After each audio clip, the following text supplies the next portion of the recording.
Solo levelling के एक नए एपिसोड में आप सबका स्वागत है। सबसे पहले जॉइंट मेंबर की बात कर लेते हैं। Nitish Yadav, Dhaval, Naruto Uzumaki, mister Vedant, NM edits, white devil gamer, king gaming, Ayan, Dev Samrat and अमान इमरान। आप सबको बहुत बहुत शुक्रिया इस चैनल को ज्वाइन करने के लिए और मुझे हेल्प करने के लिए। अगर आप भी चाहते हो चैनल को ज्वाइन करना तो कर सकते हो, इससे मेरी थोड़ी सी मदद हो जाएगा। और आज के टॉप 5 कमेंट्स हैं Shrimant 7573, T80 gamer, AK gamer, Ankur Haldar, Dracolem music. I am sorry अगर आपके नाम का प्रोनाउंसिएशन मैंने गलत किया है। आपके यूज़र आईडी यही है। थैंक यू आप सबको भी कमेंट्स करने के लिए। एपिसोड की शुरुआत में हम एक बिल्डिंग को देखते हैं। वहाँ पे हम मिस सेलनार को देखते हैं। वो दूर लड़ाई होते हुए देख रही थी, वार को देख रही थी और कहती है युद्ध की लड़ाई की फ्लेम्स वो यहाँ तक, उनका रेज इतना ज़्यादा है कि वो अमेरिका तक आ रही है। मिस्टर ब्रेनन को उनके साथ ही देखते हैं। वो कहते हैं आपने सही कहा, यहाँ तक कि वार का टर्बुलेंट, उसका माना वेव्स वो भी यहाँ तक हमारे देश तक आ रहा है। अगर सच में अभी सोचूं तो संग जिनबू ने जो भी कहा है सच कहा है। पता नहीं अब हम लोगों को क्या करना चाहिए। मिस सेलनर को देखते हैं। वो बहुत ज़्यादा शांत है और कहती है सिर्फ वही हंटर नहीं है, पूरे दुनिया से हंटर्स आए हुए हैं उस लड़ाई के मैदान में उन सारे बीस्ट से लड़ने के लिए। तभी हम थॉमस आंद्रे को देखते हैं जो कि बहुत बड़े बड़े खतरनाक बीस्ट से फाइट कर रहा है। वो कंटिन्यू करते हुए कहती है ई रैंक और एस रैंक हंटर्स एक साथ, माना कि E rank hunters normal human से थोड़े से ज़्यादा ताकतवर होते हैं। उनके और नॉर्मल जो सोल्जर्स है उनके हथियार के बीच में थोड़े से डिफरेंस है। उनका जो हथियार है, मतलब जो ई रैंक हंटर्स का हथियार होते हैं, उनके अंदर थोड़े से माना फॉरफिट किया जाता है, फॉरफिट हुआ होता है। इसीलिए वो लोग भी नॉर्मल सोल्जर्स से कुछ ज़्यादा ही एक युद्ध में, एक लड़ाई में कंट्रीब्यूट कर सकते हैं। और अगर उसके ऊपर देखें एक सी रैंक और एक डी रैंक, ये लोग भी इतना ज़्यादा डिफरेंस, इतना ज़्यादा गैप पैदा नहीं करते। हाँ, थोड़ा सा कर सकते हैं। जैसे कि एक ई रैंक हंटर अगर एक बीस्ट को मारेगा तो एक डी रैंक हंटर वहीं पे 3 बीस्ट को मार सकता है और एक सी रैंक हंटर वहीं पे एक साथ 10 बीस्ट को मार सकता है। मतलब हाँ, देखा जाए तो इनके बीच एक डिफरेंस जो होता है वो मार्जिनल तो है, पर जिस लेवल का थ्रेट अभी हमारे सामने है ये देख के तो लगता है not even N S rank hunter वो भी ज़्यादा कुछ नहीं कर सकते। हाँ, मानता हूँ वो लोग बहुत ज़्यादा कैपेबल होते हैं, हज़ारों बीस्ट को वो लोग अकेले ही मार सकते हैं, पर फिर भी एक ना एक दिन उन सबको मरना होगा और उसके बाद आसमान की बहुत सारे स्टार्स जो देख रहे हो उनके साथ ज्वाइन करना होगा। हावेवर, और तभी हम लड़ाई के मैदान में देखते हैं मिस चाइयन को देखते हैं जो कि बहुत सारे बीस्ट को मार के ऊपर की तरफ देख रहा था। उस जगह को दिखाया जाता है। उस जगह की हालत भी बहुत ज़्यादा ख़राब है। आसपास मिस चाइयन और सारे हंटर्स है।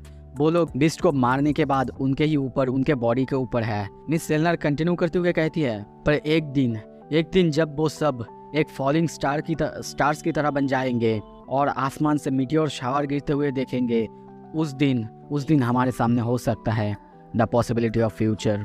और इसको ही तो हम सब कहते हैं ना, होप, जो कि हमें जिंदा रखते हैं, हमें बचाए रखते हैं। सीन शिफ्ट होता है कोरियन हंटर एसोसिएशन ऑफिस में देखते हैं। वो जिनजुल को देखते हैं, वो बाहर की तरफ देख रहा था। तभी पीछे से एक आदमी आके कहता है सर, हमें बताया गया कि मिस्टर संग वो सक्सेसफुली उस मोनाक ऑफ डिस्ट्रक्शन को, उस बीस्ट को किसी एक अनहैबिटेड जगह पर ले जाने में सफल हुआ है सर, और वो आइलैंड शायद जापान में है। मिस्टर बू को देखते हैं। वो सोच रहा है हाँ, मुझे मिस्टर संग ने एक बार कहा तो था कहीं दूर एक बड़ी सी वास्ट आइलैंड है जिसमें एक गेट ओपन हुआ था जहाँ पे ट्रेमेंडस अमाउंट ऑफ माना कोलैप्स हुआ था, जिसकी वजह से वो आइलैंड थोड़ी सी ताकतवर या फिर थोड़ी सी कैपेबल मान सकते हैं। अगर वो दोनों वहाँ पे अपने पूरी ताकत के साथ भी लड़ेंगे तो भी मुझे लगता है कि वहाँ पे डैमेज मिनिमम हो सकता है। क्या यही वजह थी कि मिस्टर संग इतने दिनों से छुप के रह रहे थे, वो लड़ाई की तैयारी कर रहे थे? दूसरा बंदा पीछे से कहता है सर क्या करूँ, क्या मैं बाकी हंटर्स को वहाँ पे जाने के लिए डिस्पैच कर दूँ? मिस्टर बू कहता है क्या सारे के सारे एस रैंक हंटर्स यहाँ से बैटल लड़ने के लिए नहीं गए हैं? और फिर तुम बताओ किसे भेजना चाहिए वहाँ पे उस आइलैंड पे? पर तभी वो खुद ही थोड़ा सा स्माइल करते हुए कहता है एक्चुअली मुझे लगता है कि हमें ई रैंक हंटर्स को वहाँ पे भेजना चाहिए। क्या तुम्हें पता है कि मिस्टर संग जो थे वो पहले एक ई रैंक हंटर थे? ये सुन के वो आदमी पीछे से चौंकते हुए कहता है क्या कहा सर आपने? मिस्टर बू कंटिन्यू करते हुए कहता है हाँ, जानता हूँ ये विश्वास होने में मुझे भी थोड़ा सा टाइम लगा था, पर I know for a fact एक ई रैंक हंटर भी हीरो बन सकता है। सीन शिफ्ट होता है, तभी हम जिन को उसी ड्रैगन यानी मोनाक ऑफ ड्रैगन से लड़ते हुए देखते हैं। वो काइसल के ऊपर है और वो ड्रैगन उसके ऊपर आग फेंक रहा है। वो उसके ऊपर आग फेंकता उससे पहले ही हम देखते हैं बेलियन अपने उसी तलवार से ड्रैगन के मुंह को ही बांध देता है और नीचे से खींचने लगता है। दूसरी तरफ यानी उसके पीछे से एक बहुत बड़े से जाइंट को देखते हैं जो कि उसकी टेल को पीछे से खींचने लगता है। एक नहीं वहाँ पे दो जाइंट्स मिलके उसे पकड़े हुए हैं और उसे खींचने लगते हैं, नीचे ज़मीन पे दबाने लगते हैं। और तभी हम देखते हैं टास्क वहाँ पे अपने मैजिक की मदद से और ऑर्बराइज की मदद से उसके ऊपर एक खतरनाक इलेक्ट्रिक शॉक मारता है। हम दूसरी तरफ बेरू और ग्रिड को देखते हैं, वो दोनों मिलकर भी अपना खतरनाक अटैक उस ड्रैगन पर मारता है, जिससे वो ड्रैगन ज़मीन पे गिर जाता है और उसके गिरते ही पूरा ज़मीन कांपने लगता है। तभी उसके सर के ऊपर हम इग्रिस को देखते हैं, जिसके हाथ में वही जिनका खतरनाक तलवार था जिससे बिजली की शॉक दिया जा सकता है। और वो ऐसा ही करता है, वो खतरनाक बिजली का झटका देता है, जिससे देखते हैं उसकी हालत बहुत ज़्यादा ख़राब हो चुका है। वो चीखने लगता है वहाँ पे। जिन ऊपर से ये सब देख रहा था और सोचता है हमारे अटैक्स बहुत ही अच्छे से काम कर रहे हैं। मोनाक ऑफ ड्रैगन को देखते हैं, वो अभी भी नीचे गिरा हुआ है और तभी कहता है व्हाट अ थ्रिल। और तभी गुस्से में अपना आँख खोलता है और कहता है अब तक मैं ही वो होता था जो अपने बड़े आर्मी के साथ अपने दुश्मनों के साथ लड़ने के लिए जाता था, पर पहली बार मुझे अकेला किसी से लड़ने में इतना ज़्यादा मज़ा आ रहा है। मुझे बहुत ज़्यादा एक्साइटमेंट फील हो रहा है। और ये सुन के जिन उसकी तरफ देख के पूरी तरह से चौंकता है। वो उठते हुए चीखते हुए कहता है बिहोल्ड माई ट्रू पावर। और तभी खतरनाक तरीके से चीखने लगता है द ड्रैगन्स फियरसम रोअर। ये कामिश के रोअर से 100 गुना ज़्यादा पावरफुल था, क्योंकि कामिश उसका ही एक ड्रैगन था, वो ड्रैगन का ही राजा है, तो समझ सकते हो कि कितना ज़्यादा ताकतवर हो सकता है। उसकी रोअर से हम देखते हैं सारे के सारे शैडोज़ की हालत बहुत ज़्यादा ख़राब होने लगता है। उनके पास सोल ना होने के बाद भी वो डिसअपीयर में जाने लगते हैं। जीन को देखते हैं, उसकी ताकत, उसके माना वेव्स इतना ज़्यादा खतरनाक था कि जीन और काइसेल दोनों पीछे खिसकने लगते हैं। जीन सोचता है ये तो ड्रैगन किंग का फियरसम रोअर है, ऐसा कोई रास्ता नहीं कि मेरे सोल्जर्स ऐसे इसके सामने टिक पाएगा। कैंसिल समन। और ये कहने के बाद ही हम तभी देखते हैं वो ड्रैगन वो उसके ऊपर अपना खतरनाक वाला ड्रैगन्स ब्रेथ या फिर ब्लास्ट करता है। ये ब्लास्ट पहले वो जो करता था उससे बहुत ज़्यादा पावरफुल है। जिन को आके लगने ही वाला था, वो काइसल को कहता है काइसल वापस आ जाओ। और शायद वो खुद को किसी तरीके से उस आग से बचा तो लेता है, पर उस अटैक से आसपास की जगह की हालत बहुत ज़्यादा ख़राब होता है। सेम ही जैसे कि पहले हमने देखा था, पूरा ज़मीन गलने लगता है। और तभी हम उसे देखते हैं, वो कहता है this is my true power, blood, scream, madness और एनहाइलेशन। ये वही सब है जिसकी वजह से मैं पैदा हुआ हूँ। ये मैं हूँ किंग ऑफ बारसेक, किंग ऑफ ड्रैगन एंड मोनाक ऑफ डिस्ट्रक्शन आंतरस। और वो जीन के सामने सीना ताने खड़े हुए हैं। उसके नीचे जीन को देखते हैं, उसकी हालत अब बहुत ज़्यादा ख़राब हो चुका है। वो आसपास की हालत देख के कहता है द किंग ऑफ जाइंट्स इसी जगह में मरा था और उसके माना से ये जगह इन्फ्यूज़ है, फिर भी ये जगह उसकी ब्रेथ के सामने टिक नहीं पा रहा है। उसका ब्रेथ तो इतना ज़्यादा ताकतवर है कि मुझे लगता है उसकी ब्रेथ के सामने कोई इमोर्टल बंदा भी आ जाए, इमोर्टल गॉड भी आ जाएगा तो वो भी मर जाएगा। तभी हम डिमन किंग या फिर ड्रैगन किंग को अपने नॉर्मल फॉर्म में आते हुए देखते हैं। वो उसके सामने आके कहता है नर्वस होने की ज़रूरत नहीं है मोनाक ऑफ शैडोज़। तुम्हें क्या लगा जब तुम मुझे यहाँ पे लेके आए? वो तुम्हारी मर्जी से था? नहीं, मैं इजीली जब चाहता तब मेरी हाथ को तुम्हारी ग्रैब से निकाल सकता था, पर नहीं, मैं खुद अपने मर्जी से तुम्हारे साथ आया। क्यों? क्योंकि मैं इम्प्रेस हो चुका था, जैसे कि तुमने बार बार मुझे पुश कर रहे थे। अभी एक फेलो मोनाक होने के नाते मैं तुम्हारे साथ कुछ बातें करना चाहता हूँ। आई होप कि तुम अब तक तो जानते ही होगे, क्योंकि तुम्हारे अंदर शैडो मोनाक एशबॉर्न की मेमोरीज हैं।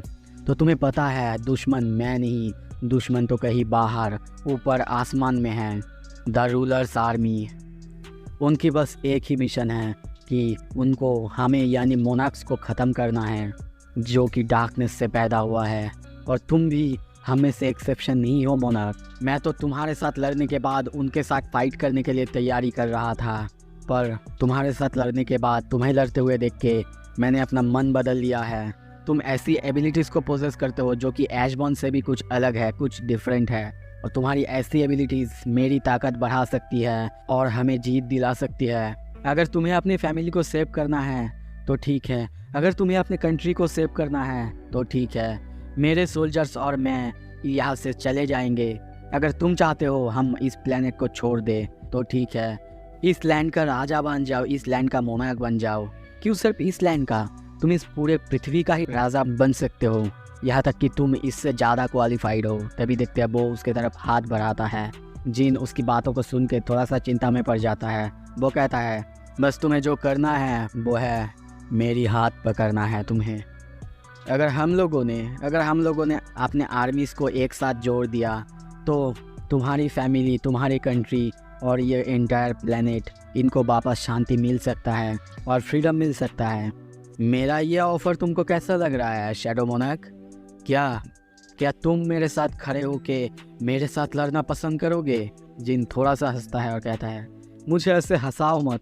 तुमको लगता है कि मैं तुम पर विश्वास कर लूँगा? तुम सोचते हो कि मैं किसी ऐसे बंदे पर विश्वास कर लूँगा जिसकी आंखों में ब्लड लस्ट दिखता है, जिसकी आंखों में साफ लिखा हुआ है जब मौका मिलेगा वो मुझे मार देगा। ये सुन के ड्रैगन किंग थोड़ा सा चौंकता है और तभी देखते हंसने लगता है और हंसते हुए कहता है आई गेस अब मुझे लगता है कि अब छुपाने का कोई फ़ायदा नहीं, अब तुम्हारे लिए कोई मर्सी नहीं शैडो मोनार्क।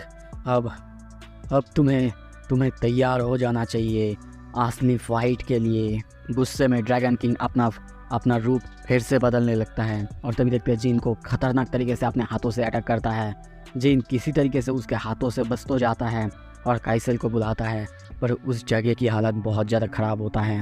अब ड्रैगन किंग पूरी तरह से फिर से पूरी फुल फ्लेश ड्रैगन बन चुका है और जिन की तरफ फिर से फायर ब्रेथ या फिर आग की ब्लास्ट करता है। जिन काइसेल के ऊपर बैठ के किसी तरीके से उसके अटैक्स को डॉज करता है, पर वो उसके ऊपर अभी भी आग फेंके जा रहा है। जिन कहता है काइसेल थोड़ा सा नीचे चलो, और तभी देखते हैं जब काइसेल नीचे जाता है जिन उसके ऊपर जंप करता है और जंप करके अपने डैगर के साथ उसके तरफ हमला करने के लिए आगे बढ़ता है। वो अपना स्पीड भी बहुत ज़्यादा बढ़ा लेता है और तभी देखते हैं बहुत तेज़ी से घूमने लगता है ताकि उसकी ताकत और ज़्यादा बढ़ जाए। और ड्रैगन किंग की मुंह से लेके बॉडी तक बहुत ज़्यादा स्लैश करता है, पर जब वो पीछे देखता है उसकी बॉडी में एक खरोच तक नहीं आया था। ये देख के वो पूरी तरह से शॉक होता है और सोचने लगता है क्या इतना सब कुछ करने के बाद भी उसके बॉडी में एक खरोच तक नहीं आया। ड्रैगन किंग बहुत ही गुस्से में उसकी तरफ देखता है और कहता है तुम मुझे अपने इन छोटे छोटे हथियारों से कुछ नहीं कर पाओगे, एक स्क्रैच तक नहीं आएगा मेरे बॉडी में। और तभी जिन फिर से कहता है काइसेल यहाँ से दूर चलो। तभी ड्रैगन किंग फिर से अपने द ड्रैगन्स फियरसम रोअर का यूज़ करता है और चीखने लगता है। उसकी चीख की चपेट में अब काइसेल भी आ जाता है। काइसेल वहाँ पे जम जाता है। जिन अब डर चुका है, बहुत ज़्यादा हैरान है। तभी देखते हैं काइसेल अपने टेल से उसे जकड़ लेता है और अपने जगह से बहुत दूर फेंक देता है। जिन उसकी तरफ देख रहा था और कहता है काइसेल नहीं। और तभी देखते हैं ड्रैगन किंग वहाँ पे अपना बहुत ही खतरनाक फायर ब्रेथ से अटैक करता है। वो जगह पूरी तरह से तबाह हो जाता है और आई होप कि अब काइसेल मर चुका है। काइसेल का नामो निशान वहाँ पे नहीं है। जगह की हालत बहुत ज़्यादा ख़राब हो चुका है। आइलैंड की हालत अब बहुत ज़्यादा ख़राब है। जिन भी उड़ के बहुत दूर पानी में जाके गिरता है। ड्रैगन उसे देखता है और कहता है मुझे पता है इस अटैक से तुम्हें कुछ नहीं होने वाला, ये अटैक तुम्हें मारने नहीं वाला। तभी जिन को देखते हैं वो ड्रैगन किंग की बॉडी के ऊपर जंप करता है और अपने हाथों से पकड़ता है, पर जब वो उसकी बॉडी में जाके पैर रखता है वो देखता है कि उसकी पैर जलने लगता है, उसके जूते जलने लगते हैं और सोचता है क्या ये तो जैसे कि किसी तरह का मैग्मा है। वो ड्रैगन किंग फिर से उस पर अटैक करने आता है। जिन उसकी अटैक को डॉज करते हुए वहाँ से जंप करता है और कहता है आ जाओ। ये कहने के बाद ड्रैगन किंग थोड़ा सा हैरान होता है और वहाँ पे हम एक एक करके 3 बड़े बड़े ड्रैगन्स को देखते हैं जिसको कि बिलियन लेके आया था। तीनों ड्रैगन्स मिल के ड्रैगन किंग के ऊपर अटैक करने लगते हैं, उसे मारने लगते हैं। एक ड्रैगन उसके गले में बहुत खतरनाक एक बाइट करता है।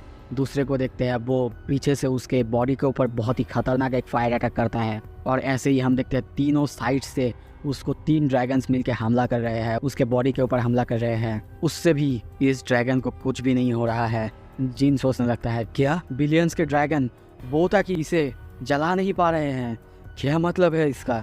ड्रैगन किंग का अटैक और डिफेंस दोनों ही बहुत ज़्यादा ताकतवर हैं। यहाँ तक कि अब तक मैंने जितने भी सारे लोगों से, जितने भी सारे बीस्ट से लड़ाई की है, उन सब से कुछ अलग ही लेवल का पावर इसमें है। इसका एक ही मतलब है, मेरा कोई भी अटैक, मेरा कोई भी हथियार यहाँ पे काम नहीं आएगा, उसके अगेंस्ट काम नहीं करेगा। मुझे कुछ और चाहिए, कुछ और तभी देखते हो उसका ऑरा चेंज होने लगता है।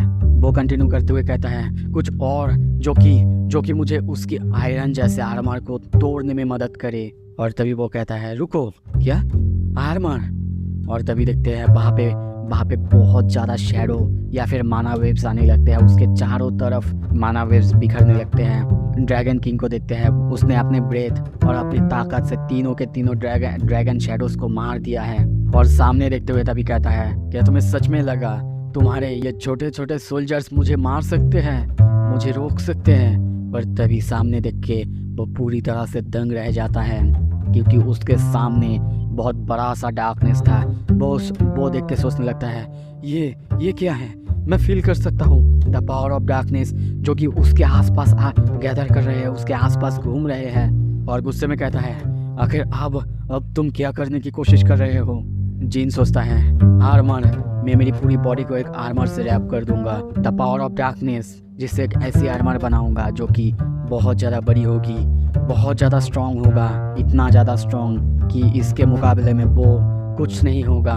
इतना ज़्यादा बड़ा हो जाऊंगा कि एवरी लिविंग बीइंग जो कि इस प्लेनेट में होगा, इंक्लूडिंग माई सेल्फ, सब कुछ मेरे कंपैरिजन में छोटे, बहुत बहुत छोटे लगेंगे।